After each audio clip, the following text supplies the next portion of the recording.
Wednesday, May 26, 1869. The New York Times. Another petroleum fire. 10,000 barrels of oil burned at Hunter's Point. An island of fire wafted up the creek. Tremendous explosion of the tanks. About 3 o'clock yesterday morning, the watchman of the oil factory at Newtown Creek discovered a fire in 2 places on the opposite side of the creek on the premises of the DeVoe Manufacturing Company of number 117 Fulton Street, New York, refiners of petroleum and naphtha. They seemed at first but small fires, like the glimmer of lanterns, and at 2 points at a distance of 300 feet apart. But before 5 minutes had elapsed, they burst forth with a volume of fire and smoke, the 2 lights united, and from that time, for 24 hours after, the conflagration raged with prodigious fury.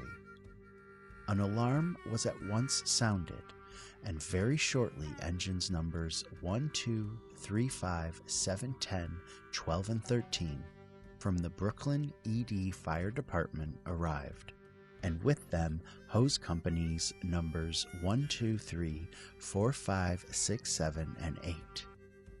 The police steamer soon came upon the scene, and the steamer Minchinook also threw a stream upon the burning mass.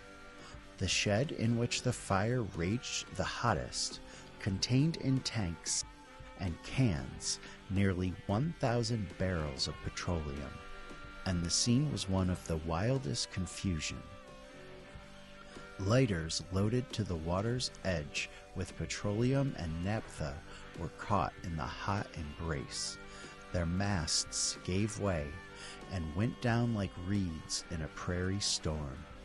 The brig Avarice, lying at the wharf ready for sea, loaded with oil belonging to Harmony and nephews, was cut loose, but the flames reached the rigging, and she floated down the creek one blaze of fire. She soon grounded near the point that juts out at the mouth of the creek, and the devouring element fed upon the deck, rigging, and masts, and as the burning barrels floated off, the vessel sank. The whole creek and river seemed a sea of fire. An immense volume of burning oil that seemed like a blazing island was carried by the tide up toward the new wooden bridge that divides Kings and Queens counties at Newtown Creek, and on that bridge for a few minutes until danger was past, 100 streams were playing. Here both police and firemen did noble work. The lighter countersign belonging to Gilmore, McBain and Company, no insurance, the lighter Star, and the barges Washington and W. Price had already been burned to the water's edge, and on land the fire still continued to advance, preying upon everything within a radius of 10 acres. Adjoining the burning sheds was the coal, wood, lime, and lathe yard of John C. Provost. These, of course, fell in the way of the advancing flames, and ere they were arrested, the establishment sustained a damage of upward of $5,000. Within the tenement houses close at hand, the wildest confusion raged. Beds, bedding, and furniture were either thrown from the windows or hurried from the doorways, while the owners sought refuge from the cold of the morning in the cars and yard of the Long Island Railroad Company. Fears were entertained for the machine shops of the company, and they were only saved by the vigorous efforts of a gang of men under the direction of Mr. Olmsted, the master mechanic of the road. Men and women hurried away from the locality when it was rumored that a large tank containing many thousand gallons had been caught by the flames, and that it would burst when the iron sides felt the heat. The rumor proved true, for at about 4:45 a tremendous explosion took place. Every house within a half a mile of the scene was shaken to its foundation, and men were prostrated on the bridge as if knocked down by clubs. The effect of the conflagration was then grand and startling. River, creek, and point all seemed one molten sea of flame, and the rising sun was darkened in the smoke and lurid glare.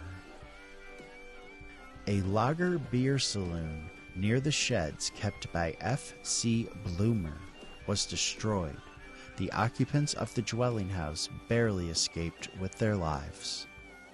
The oil refinery of Messrs. Day and Company, immediately adjoining the DeVoe Manufacturing Company, also went down before the advancing flame, and ere it passed, upward of 4,000 barrels of oil and an extensive plant of machinery were consumed.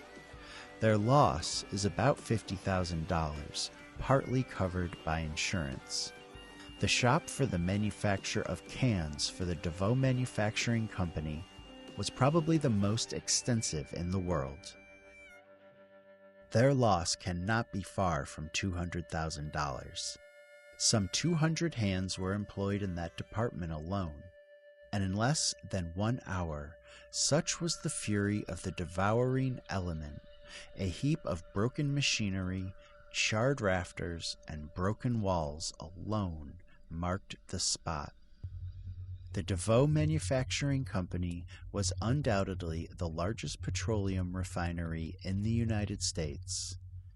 In their yards, there were 9 immense tanks capable of holding 240,000 gallons of oil and 4,000 barrels of petroleum.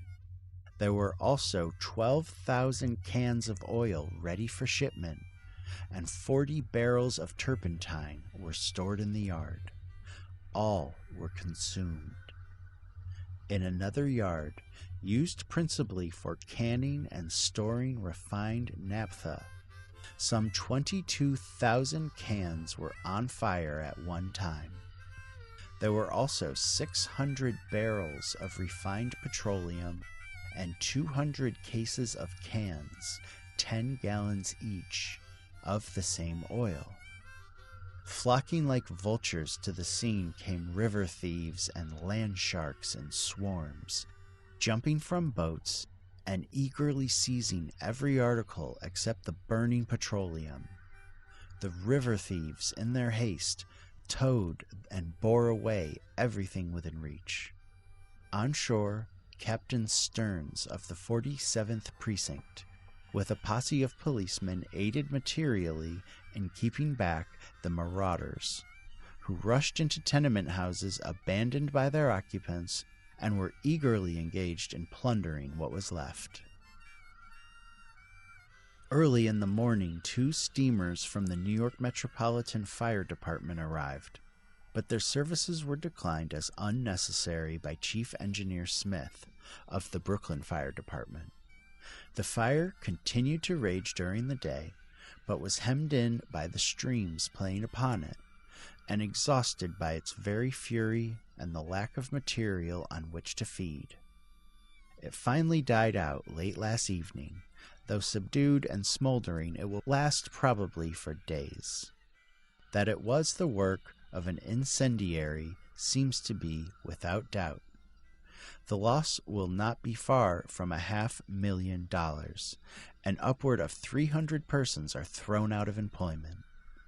The books of the firm containing the insurance accounts cannot be procured for some days, but the losses to insurance companies will probably be moderate as compared with the losses by the conflagration.